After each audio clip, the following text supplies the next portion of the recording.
The most powerful Democrat in Washington looked directly at a piece of legislation backed by 8 out of 10 Americans and made a definitive vow. It was not a political forecast. It was a personal guarantee. He promised he would kill it. Just a few nights ago, under the cover of darkness while most of the country was asleep, the United States Senate conducted a vote that put that very promise to the test. Virtually nobody in the legacy media covered it. Yet, the outcome of that late-night roll call, along with the subsequent strategy agreed upon by Republican leaders, is poised to define the fiercest political battle of this coming fall.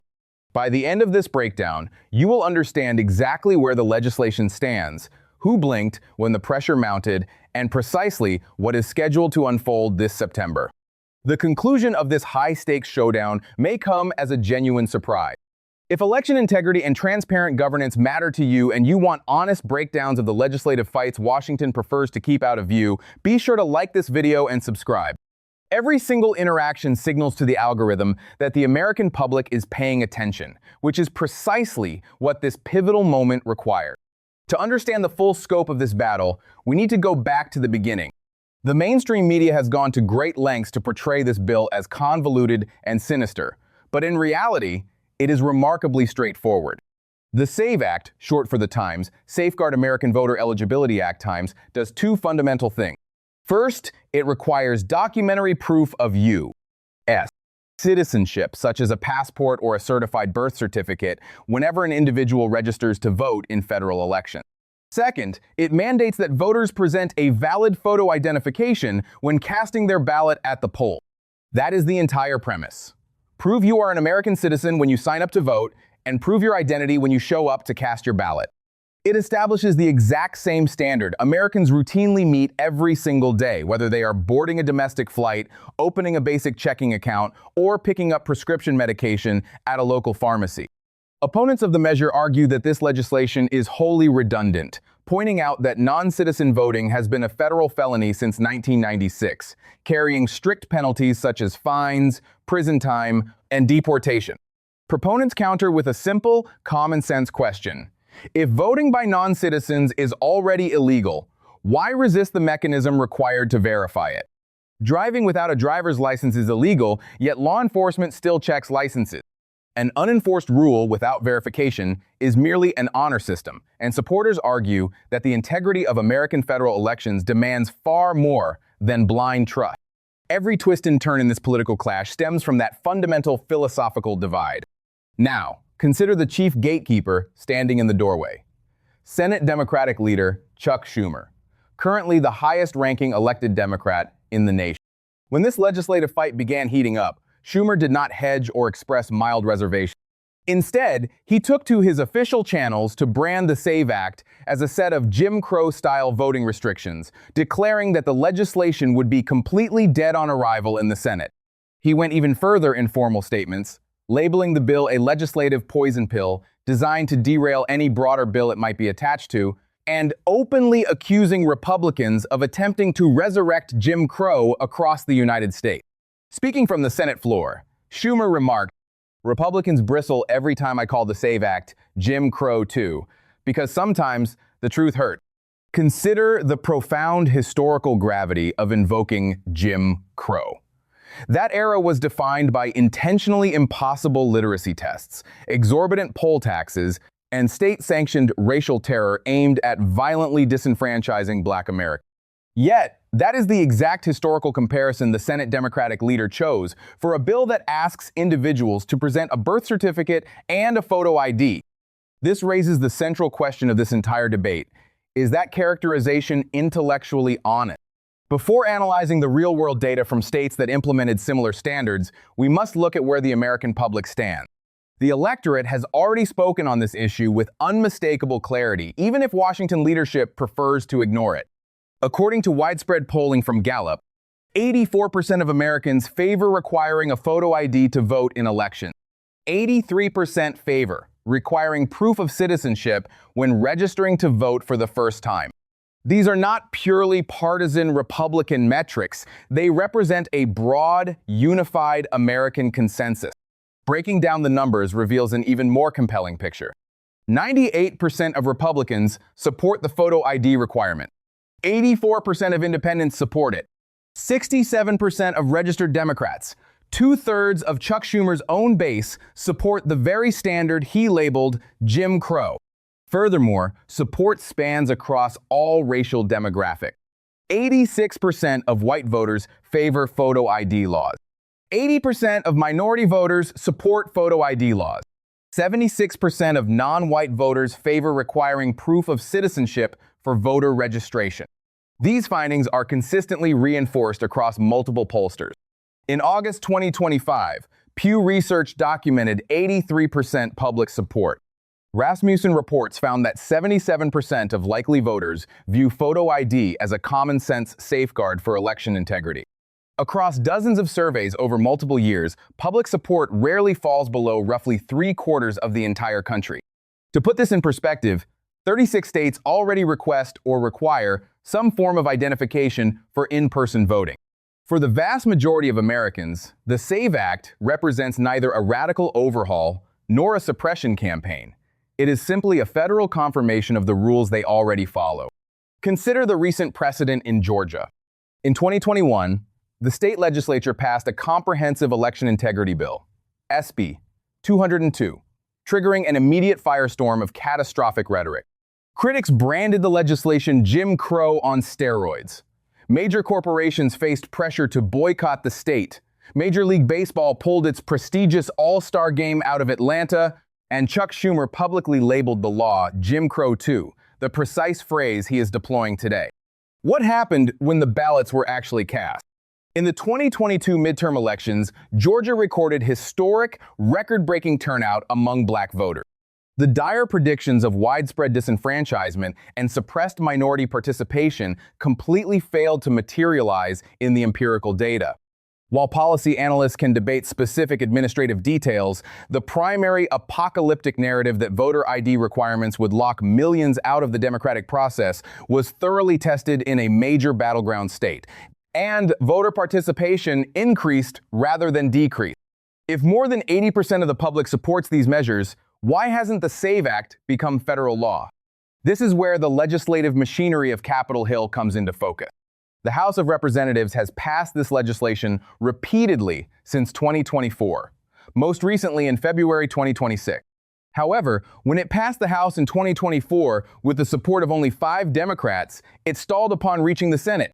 By January of this year, nearly 30 members of the Republican Study Committee publicly demanded a Senate vote after the bill languished for 293 days. The obstacle is straightforward legislative arithmetic. Passing the bill through the Senate requires 60 votes to overcome a procedural filibuster. With Republicans holding 53 seats, they need a minimum of 7 Democratic crossover votes to advance the legislation. Thus far, those 7 Democrats have refused to break rank. 53 senators representing a position backed by over 80% of the electorate remain unable to bring the bill to the floor, because across the aisle, support has remained frozen.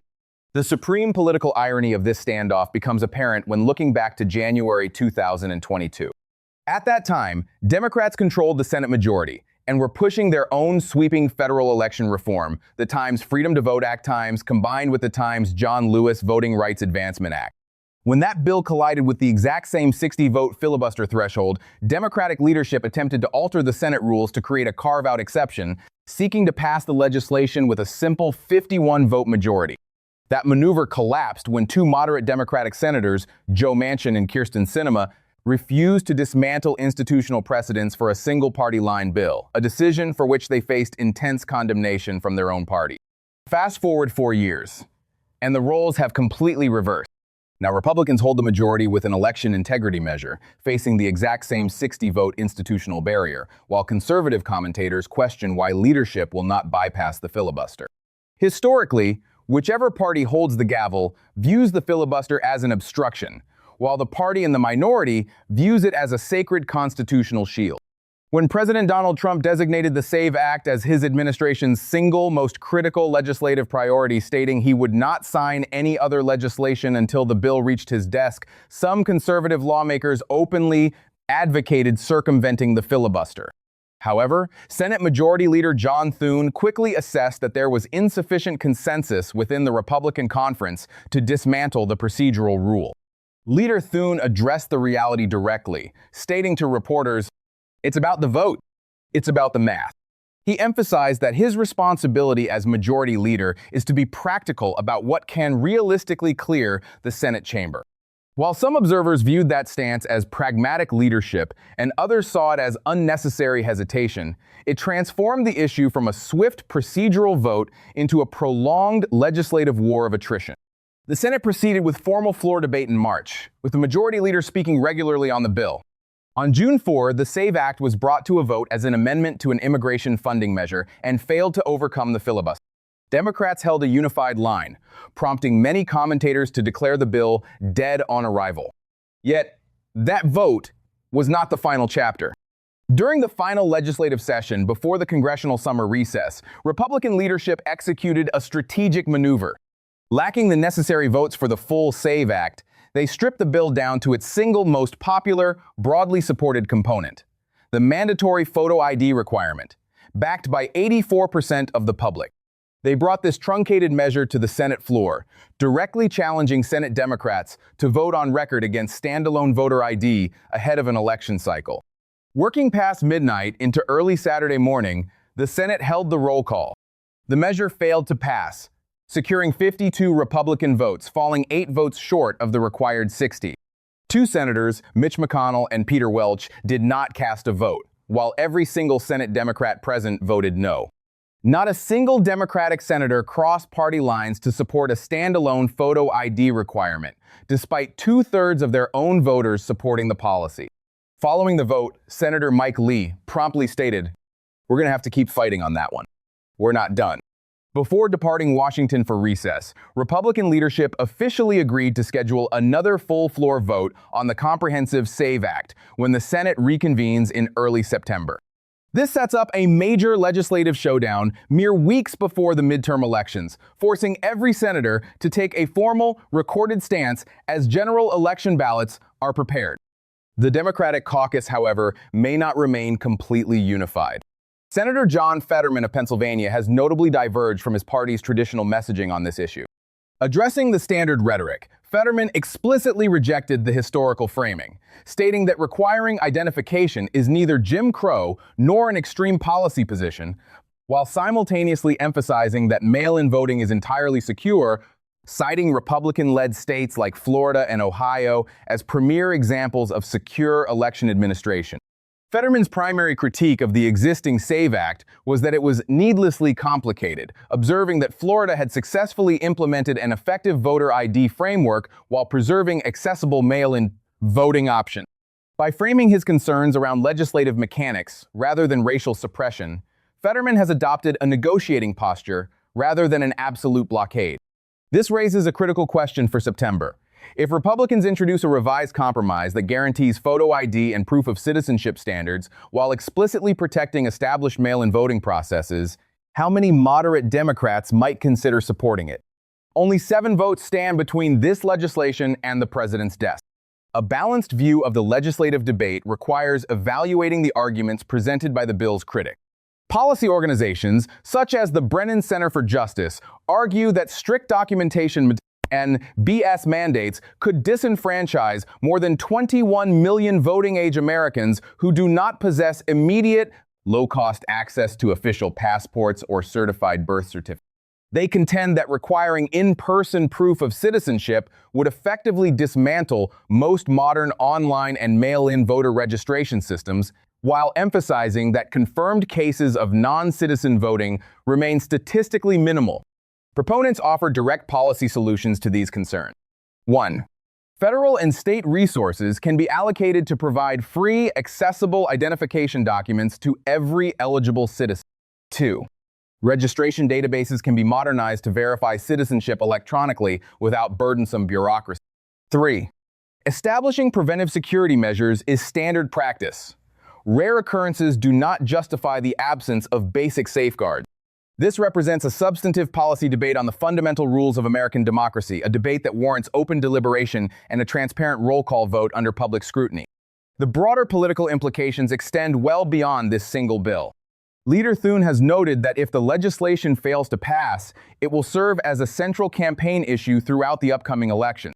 Senator Mike Lee has similarly tied the legislative outcome directly to the electoral landscape for the Senate majority. Both parties understand the core reality. If the Senate does not resolve the question of federal election standards, the American electorate will settle it at the ballot box. When more than 80% of the country favors a policy and the legislative response remains gridlocked, the political pressure inevitably forces a shift. Either 7 senators will adjust their votes to align with the public consensus, or voters will elect 7 new senators to replace them. As the Senate prepares for the upcoming September session, watch closely to see which lawmakers shift toward compromise, how leadership maneuvers the final amendments, and whether the institutional deadlock finally breaks.